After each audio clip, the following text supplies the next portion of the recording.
The logos is the most common Greek word that is used for the common word. Now, when it comes to God creating, it is also the logos because it's the word spoken. I've done several videos on this subject, and I've done a video on Dr. Jordan Peterson, Dr. E. Michael Jones, and the professors from Yale University. Dr. Bartlett comes to mind. I've done several videos on these and other professors to challenge them and to show those of you who are interested in knowing that the logos that they're proclaiming is the wrong one. I've made so many videos on this, and today this is another video that I want to leave as a documentation of the truth of the logos of John 1:1. When the Apostle John wrote the book of John, he said, in the beginning was the Word, and the Word was with God, and the Word was God. He was not referring to the logos of Heraclitus or the logos of Plato or for the logos of Philo of Alexandria, which I believe I have been researching on him, and I know a great deal about Philo of Alexandria. And I do believe that he's the one that gave us the format, the template for the Trinity doctrine.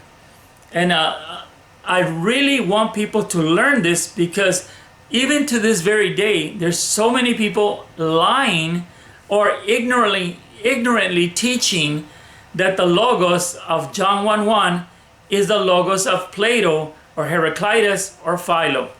That is the furthest thing from the truth.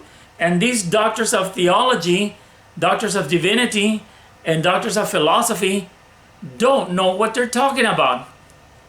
Why would I know more than them? I don't pretend to know more than them, but I do believe I have the Holy Spirit.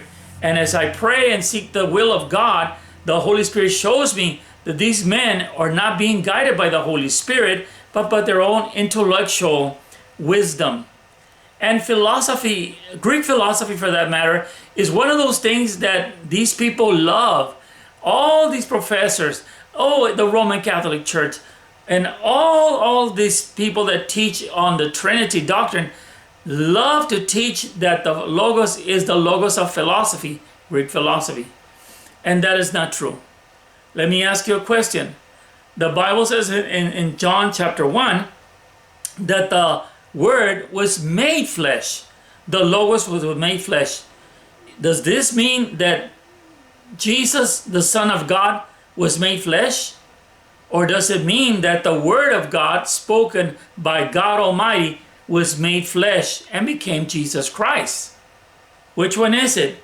I'm telling you right now, to believe that the Son of God came into Mary and so she could conceive is not true. The Son of God did not exist before that. There was a time when the Bible says that God said, "This day have I begotten thee."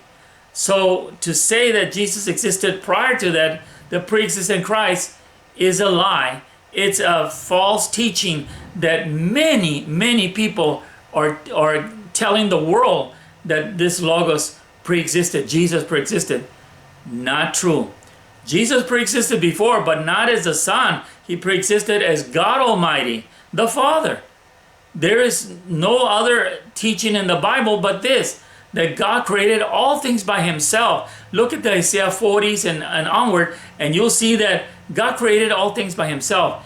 But then in John chapter 1, it says that that Jesus Christ created everything. He was in the world, and the world was made by him, but the world knew him not.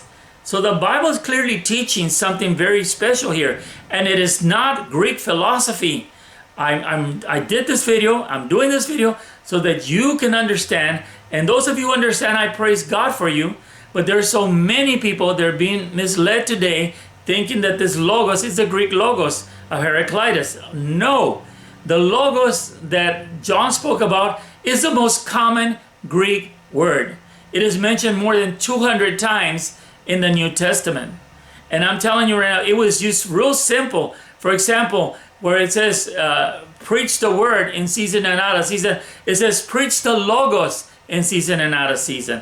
And you can go through the New Testament and look up in Strong's Greek New Testament. Look up these words.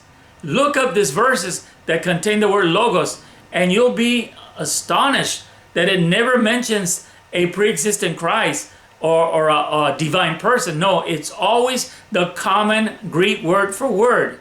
Use like in every language we have common words, where Logos is a common word in the Greek.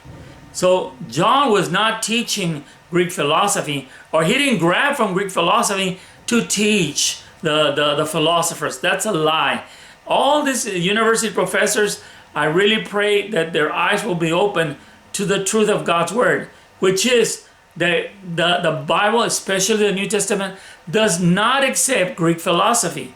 The apostles were not Greek philosophers, and Jesus did not side with Greek philosophy. So there you have it. This is the truth of the word. The Logos is the most common Greek word used for word, and it never meant a pre-existent Christ. This is something that's being brought up by those Trinitarians who have to teach that in the beginning there was the Father, the Son, and the Holy Spirit, who they were co-equal and co-eternal. They have to teach that. But they made a lot of mistakes, like saying that the Son was begotten before all ages.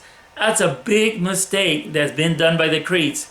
So you have all this trying to cover up and trying to teach the Trinity by saying that, oh no, in the beginning was Jesus, and Jesus was with God, and Jesus was God. So he was another God. According to Tertullian, that is what he thought, because he was a Trinitarian. He wrote and said that in John 1:1, when it talks about that the Word was God, then he said there must be two beings then.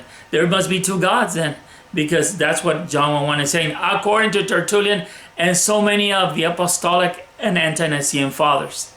This short video is just to lay down and leave a historical documentation that the Logos is the most common used word in the Greek language. Now, what did the Apostle John really believe? Did he believe in Greek philosophy? Did he choose the Logos of Heraclitus and Plato and Philo so that he could be in tune with the people of his time? The answer is no. What did John write? If you look at the writings of John, the Apostle John, you will find that he was very much in favor of following Jesus Christ and his teachings. And he said that Jesus took his teachings not from philosophy, not from the world, but from above, from the Father. I want to show you some of these verses. For example, John 12:49 says, "But the Father which sent me, he gave me a commandment, what I should say and what I should speak." This is John writing about Jesus. Then in John 8:31, he says, "If you continue in my word, then are you my disciples indeed." John wrote about what Jesus said, to continue in his word that came from above.